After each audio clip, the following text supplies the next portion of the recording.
രാവിലെ വളരെ പെട്ടെന്ന് തയ്യാറാക്കാവുന്ന നീർദോശയും അതിൻ്റെ കൂടെ നല്ലൊരു തേങ്ങാ ചട്നിയുമാണ് ഇന്നത്തെ നമ്മുടെ റെസിപ്പി. വളരെ ഈസി ആയിട്ട് തയ്യാറാക്കാവുന്നതാണ്. നല്ല ടേസ്റ്റി ആയിട്ടുള്ള ഒരു ബ്രേക്ക്ഫാസ്റ്റാണിത്. അപ്പോൾ ഇതെങ്ങനെയാണ് തയ്യാറാക്കുന്നത് നോക്കാം. അതിനായിട്ട് ഓവർനൈറ്റ് കുതിർത്ത് വെച്ചിരിക്കുന്ന 1.5 ഗ്ലാസ് പച്ചരിയാണിത്. ഇത് നമുക്കിതൊന്ന് അരച്ചെടുക്കണം. ഒരു മിക്സിയുടെ ജാറിലേക്ക് ഇട്ട് കൊടുക്കാം.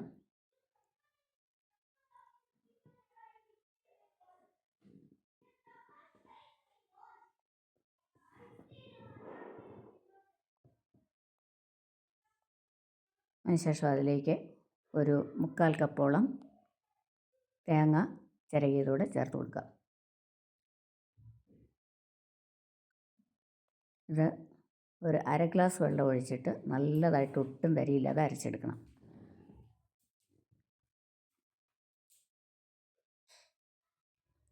നല്ല സ്മൂത്തായിട്ടുള്ള അരി സ്മൂത്തായിട്ട് അരച്ചെടുക്കണത്. ഇത് പാത്രത്തിലേക്ക് മാറ്റി വയ്ക്കുക. നമുക്കിത് പുളിപ്പിക്കാനൊന്നും വയ്ക്കേണ്ട ആവശ്യമില്ല. ഉടൻ തന്നെ ഇത് ദോശ തയ്യാറാക്കാവുന്നതാണ്. നീർദോശ എന്നാണ്, ഇതുപോലെ കുറച്ച് കൂടുതൽ വെള്ളം ഒഴിച്ചുണ്ടാക്കുന്നതുകൊണ്ട് നീർദോശ എന്നാണ് ഇതിൻ്റെ അറിയപ്പെടുന്നത്. ഇപ്പോൾ 1/2 ഗ്ലാസ് വെള്ളം ഒഴിച്ചാണ് അരച്ചിരിക്കുന്നത്. ഇനി ഒരു 2.5 ഗ്ലാസ് വെള്ളം കൂടെ നമ്മളിതിലേക്ക് ചേർക്കുന്നുണ്ട്. അരി എടുത്ത ഗ്ലാസിൻ്റെ അളവിലാണ് പറയുന്നത്. ഇനി ആവശ്യമുള്ള ഉപ്പ് ചേർത്ത് കൊടുക്കാം. ഉപ്പ് ചേർത്ത് നന്നായിട്ട് ഇളക്കിയെടുക്കണം. കണ്ട ഈ കൺസിസ്റ്റൻസിയിൽ വേണം നമ്മുടെ ബാറ്റർ ഇരിക്കാനായിട്ട്.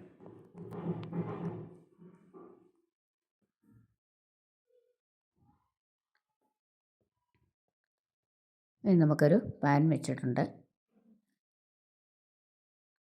നന്നായിട്ട് ചൂടായി വരണം പാന്. അതിനുശേഷം ഓരോ തവി മാവ് ഇതുപോലെ നമുക്കൊന്ന് സ്പ്രെഡ് ചെയ്ത് കൊടുക്കാം. ഹൈ ഫ്ലെയിമിൽ വെച്ച് വേണം ഇത് നല്ല ചൂടാക്കി എടുക്കണം. ഒന്ന് ഡ്രൈ ആയതിന് ശേഷം നമുക്കിത് അടച്ചു വെച്ച് കൊടുക്കാം. അടച്ചതിന് ശേഷം ഒരല്പം തീ കുറച്ച് ഒരു മീഡിയം ഫ്ലെയിമിലേക്ക് വയ്ക്കാം.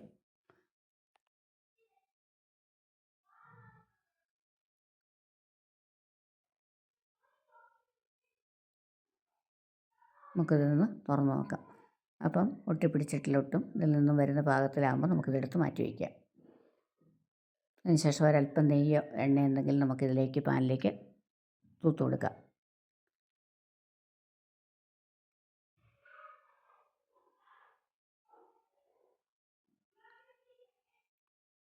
ഓരോ പ്രാവശ്യവും നമ്മൾ ദോശ ചുടാൻ തുടങ്ങുന്നതിന് മുമ്പ് നന്നായിട്ട് ഇളക്കി കൊടുക്കണം. അല്ലെങ്കിൽ അരി മാവ് കട്ടിയായിരിക്കാൻ ഇടയുണ്ട്. നന്നായിട്ട് ഇളക്കിയതിന് ശേഷം നമുക്കിതുപോലെ ഒഴിച്ചു കൊടുക്കാം.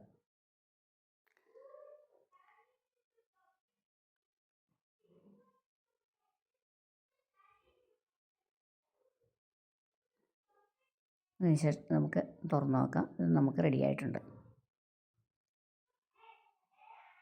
അധികം അങ്ങനെ കളർ ചേഞ്ച് ആകുമെന്നും ആവശ്യമില്ല. 2 സൈഡും തിരിച്ച് ഇടേണ്ട ആവശ്യമില്ല. ഒരേ ഒരു സൈഡ് കൊണ്ട് നമുക്ക് തന്നെ ഇത് കറക്റ്റായിട്ട് വെന്ത് കിട്ടും.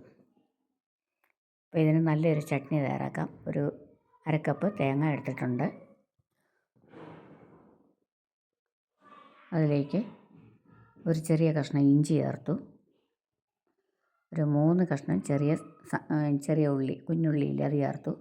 പിന്നെ രുചിക്ക് ആവശ്യമുള്ള ഉപ്പും കൂടെ ചേർത്ത് കൊടുക്കുക. മുളക് പൊടി 1/2 ടീസ്പൂണോളം ചേർത്തിട്ടുണ്ട്.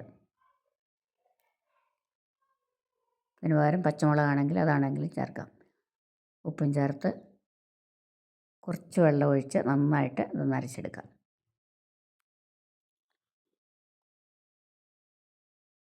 ദോശയ്ക്കും ഇഡ്ഡലിക്കുമൊക്കെ നല്ല ഒരു ടേസ്റ്റി ആയിട്ടുള്ള ചട്നിയാണിത്. കടുക് വറുത്തിട്ടുണ്ട്. കടുകും മുളകും കരിവേപ്പിലയും ചേർത്ത് കടുക് വറുത്ത് ചേർത്തു. അപ്പോൾ ഇത്രയേ ഉള്ളൂ. നമ്മുടെ നീർദോശയും നല്ല ടേസ്റ്റി ആയിട്ടുള്ളൊരു നാടൻ ചട്നിയും തയ്യാറായിട്ടുണ്ട്.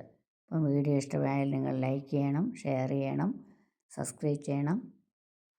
പിന്നെ നിങ്ങളുടെ നിർദ്ദേശങ്ങളും അഭിപ്രായങ്ങളും ഒക്കെ കമൻറ്റ് ബോക്സിൽ രേഖപ്പെടുത്തണം. മറ്റൊരു വീഡിയോയുമായി കാണാം.